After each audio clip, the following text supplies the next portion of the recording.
Assalamualaikum warahmatullahi wabarakatuh. Teman-teman kembali ke kanal Pade Sambal. Beberapa hari yang terakhir ini publik internasional dikejutkan oleh dua peristiwa yang melibatkan simbol nasional Malaysia, yaitu bendera yang ditampilkan tanpa bulan sabit. Tidak hanya sekali, tapi dua kali ya, dalam waktu yang sangat berdekatan. Peristiwa pertama terjadi pada kunjungan kenegaraan dari Presiden Cina ke Malaysia. Sebuah bendera Malaysia yang ditampilkan tanpa simbol bulan sabit, yang merupakan salah satu elemen paling penting dalam identitas nasional negara tersebut. Kejadian ini ya sontak ya menuai sorotan. Banyak pihak mempertanyakan bagaimana mungkin hal sekecil ini tapi sekaligus terbesar juga ini bisa lolos dari pantauan secara protokoler ya, ataupun secara pengamatan internasional begitu. Namun sebelum sempat isu itu mereda, kejadian serupa terulang kembali. Kali ini di dalam sebuah acara resmi di Malaysia, di Kuala Lumpur, salah satu perusahaan asal Singapura yang menggelar suatu pameran ya, kalau tidak salah, itu lagi-lagi menampilkan bendera Malaysia tanpa bulan sabit.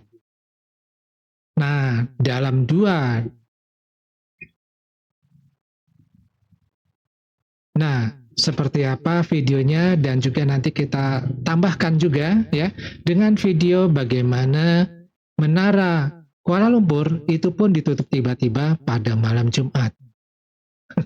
Malam Jumat bro, ngeri juga ya. Coba kita saksikan videonya. Lagi insiden bulan sabit dihilangkan pada jalur gemilang. Kali ini ia dilakukan oleh sebuah syarikat dari negara China, Singapore Lactation yang menyertai TCE Baby Expo di Ibu Negara. Penganjur dalam pernyataan memohon maaf terhadap insiden terbabit dan telah mengambil tindakan serta-merta terhadap syarikat berkenaan.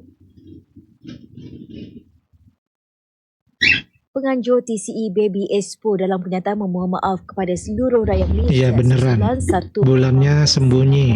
Lactation Bigs memaparkan kandungan tidak wajar masuk dalam jalur gemilang tanpa bulan sabit. Mengambil tanggungjawab itu, penganjur menutup serta-merta reruai Singapore Lactation Bigs dan menurunkan video yang memaparkan jalur gemilang secara tidak wajar sebaik dimaklumkan. Pihaknya juga sedang menjalankan siasatan dalaman dan bekerjasama dengan semua pihak terlibat untuk memastikan tindakan diambil sewajarnya. Sebelum ini, seorang pengguna Facebook, Zam Faris, menggesa penganjur TCE Baby Expo mengambil tindakan segera memandang video yang ditayangkan Singapore Lactation Bigs.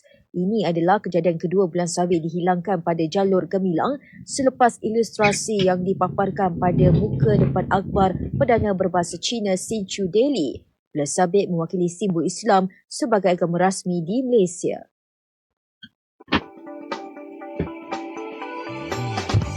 Menerusi perkongsian seorang individu di laman TikTok miliknya, individu itu ada berkongsi sebuah rakaman video ketika Tuan Syed Hassan Ali Presiden perkasa sedang berada di hadapan Menara Kuala Lumpur. Difahamkan Menara Kuala Lumpur tersebut telah ditutup secara mengejut pada malam tadi tanpa sebarang notis kepada orang awam terlebih dahulu. Dalam rakaman tersebut, beliau ada meluahkan rasa kecewa apabila Menara Kuala Lumpur ditutup dengan alasan penyelenggaraan. Hal ini membuatkan para pelancong yang telah membeli paket lawatan merasa teraniaya. Dapat dilihat beberapa orang pelancong kelihatan kecewa sambil berdiri menunggu kenderaan e-hailing. Hal ini sekaligus telah memalukan nama negara di kaca mata pelancong asing. Beliau turut mendedahkan punca sebenar di sebalik penutupan Menara Kuala Lumpur yang mana ada hubung kaitnya dengan isu pemilikan. Dalam pada itu, Datuk Abdul Hamid Shaikh, pengarah urusan Menara Kuala Lumpur sendirian mendedahkan notis pemberitahuan diterima pada tengah malam. Tularnya perkongsian ini telah meraih perhatian para netizen. Menjengah di ruangan komen, pelbagai reaksi diberikan oleh netizen mengenai perkongsian tersebut. Tanpa membuang masa, mari saksikan video ini. Assalamualaikum, selamat pagi semua.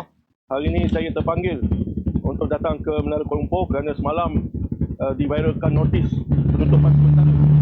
Yang ada kerja-kerja nak dilakukan perbaikan atau apa pun, kita lihat dah tutup. Malam tadi juga dia tutup berpagar. Saya juga melihat pengarah-pengarah urusan Menara Kuala Lumpur Tuan Berhad, Dr. Hamid juga hadir malam tadi tutup, tak boleh masuk. Tengok pelancong dah sampai, tak tahu notis tiba-tiba keluar malam tadi. Mereka naik Grab, belanja Grab, datang dan naik atas, dah terpaksa tunggu Grab lain. Inilah masalah dalam negara kita bila utamakan kroni daripada yalah, pelancong-pelancong datang tadi tak ada 2-3 kereta berpusing sini, naik Grab, belanja.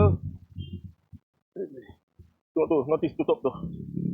Tiba-tiba malam tadi. Deh. Yang Grab ni dapat tahu dah. Nggak tuh banyak turis tuh. Kecewa lah. Pernah pertama kali satu dunia tu lah. Tapi kali ni adalah kali kedua lah. Yang benda tu dibuat dalam keadaan yang tanpa boleh bagi notis kepada pelancong. Sebab kita ada pas-pas pelancong semua. Jika benda tu notis awal ke, at least dia kena something. Tapi kementerian pun, saya perasan semalam, mungkin yang saya perasan lah 20 minit sebelum pukul 12. Baru dia buat keluar notis tu. Yes. Yang itu yang saya perasan lah. Mungkin, tapi kat situ dalam Instagram dia nampak how many minit. Tapi sebelum ni Datuk tak terima apa-apa. Tidak, kami tak terima apa-apa. Kami tak dapat. Okey, kami dapat notis pun daripada Pusuruhanjaya Tanah Persekutuan yang mengatakan 7 hari daripada Khamis lepas. Even saya bertanya dengan dia, 7 hari bukan hari Jumaat ke? Tak, dia kata malam ni. Sebab dia kata Sabtu Ahad pun dikira. Dia kata ya, Sabtu Ahad pun dikira. Jadi tepat 21 dia masuk. Tapi notis itu, setelah dia keluarkan pada hari Khamis, hari Jumaat, kami telah membuat Tengok menyusahkan. Betul-betul mampu ayun betul lah. kepada mahkamah untuk Suruhanjaya Tanah Persekutuan tidak pasti Ini lagi. ataupun Naik Grab, bayar naik proses teksi. mahkamah berjalan yang Bayar teksi. dengan hari bulan 6. Ni lagi. Naik Grab, bayar Grab. Yang macam kebenaran Terpaksa atau pusing. macam mana? Batalkan. Tengok kat sana tu, Mak Saleh tu. Berdua. Oh, tu. Dalam notis dia letak pendant. Ini Pak dari mana ni? Dari mana ni? Indonesia bang. Hah? Dari mana? Indonesia? Dataran. Okey. Bagi apa tahu tak apa ni pasal ni? Apa ni tutup? Negara KL tutup. Tak tahu bang. Tak tahu. Kita sampai sini baru tengok tutup. Buat siapa nak buat siapa? Sampai sini baru kita nampak itu bang. Dia tak bagi notis apa pun tak ada. Oh. Turis asal Indonesia. Oh, ini. Jadi ada 25 bang. Ha? 25 25 apa? penumpang. 25 penumpang. Ha. Dari mana? Dari grup Indonesia bang. Ha? Indonesia. Indonesia. Ha. Okey. Nak ganti lokasi nak bawa ke mana ni? Tak tahu bang. Tutup kita keluar je lah bang. Sebab hari ni dia orang nak balik. Oh, okey. Okey bang. Okey, terima kasih bang. Terima kasih.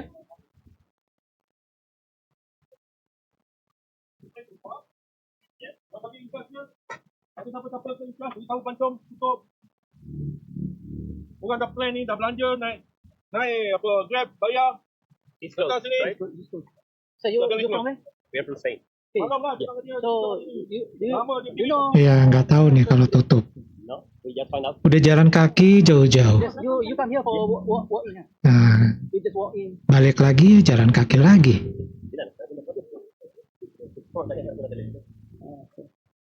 You have to go, ada.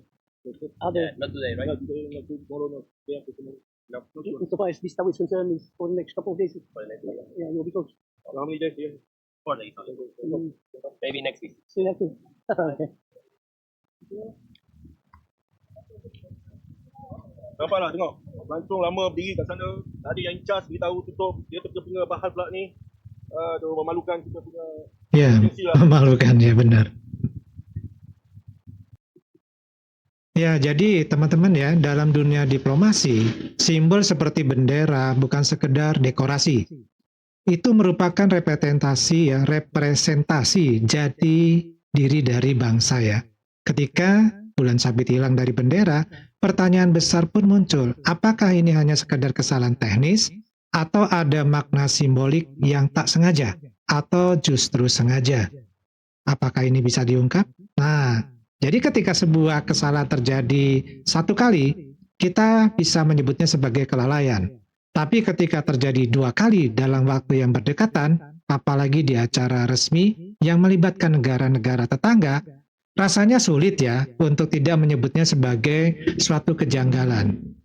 Nah, yang lebih menarik lagi, di hari yang sama terjadi satu peristiwa tambahan yang memperkeruh suasana, di mana Menara Kuala Lumpur sebagai ikon wisata dan kebanggaan kota tiba-tiba ditutup untuk umum tanpa pemberitahuan sebelumnya dan terjadinya malam Jumat lagi ya. Tengah malam itu ditutupnya. Banyak turis lokal dan asing yang sudah memesan tempat untuk belanja, untuk makan ya, itu kecewa berat karena tidak dapat masuk ke dalamnya. Apalagi yang sudah melakukan pemesanan ini ya paket ya, karena mungkin mereka ada paket-paket begitu ya, ya otomatis rugi dong, ya nggak? Nah, lebih dari itu manajemen Menara Kuala Lumpur ini kan memang sudah diambil alih perawatannya dari warga lokal ke warga Cina ya, dan ini tentu saja terjadinya peristiwa penutupan tiba-tiba ini semenjak diurus oleh warga Cina ya. Nah, sekilas memang dua kejadian ini tidak berhubungan langsung. Tapi jika dilihat dari perspektif simbolik dan waktu kejadian, keduanya menghadirkan satu pola, yaitu hilangnya simbol identitas nasional dalam ruang publik, baik secara visual maupun struktural. Hal ini memunculkan satu pertanyaan retoris ya, yang menggema di media sosial. Sedang ada apa nih dengan Malaysia? Apakah ini hanya rangkaian kebetulan ya, atau justru suatu persoalan yang lebih dalam terkait arah identitas nasional dan kedaulatan simbolik? Dalam narasi kebangsaan, lambang seperti bendera, bulan sabit, dan bangunan ikonik itu bukan hanya sekedar properti fisik. Ini adalah simbol konsensus bersama, simbol persatuan, dan kadang menjadi benteng terakhir dari rasa nasionalisme yang bisa dirasakan oleh masyarakat luas. Nah, ketika simbol-simbol ini perlahan menghilang secara harfiah maupun secara makna, maka rasa percaya diri secara kolektif suatu bangsa pun bisa ikut terkikis ya. Namun tentu, dalam semangat positif dan konstruktif, kejadian ini seharusnya menjadi alarm untuk introspeksi. Apakah sistem protokol nasional selama ini cukup ketat? Apakah penjagaan terhadap simbol-simbol kebangsaan dilakukan dengan penuh kesadaran? Dan yang lebih penting, apakah rakyat sebagai pemilik syah dari negara ini masih dilibatkan dalam pengambilan keputusan strategis mengenai aset, simbol, dan identitas nasional?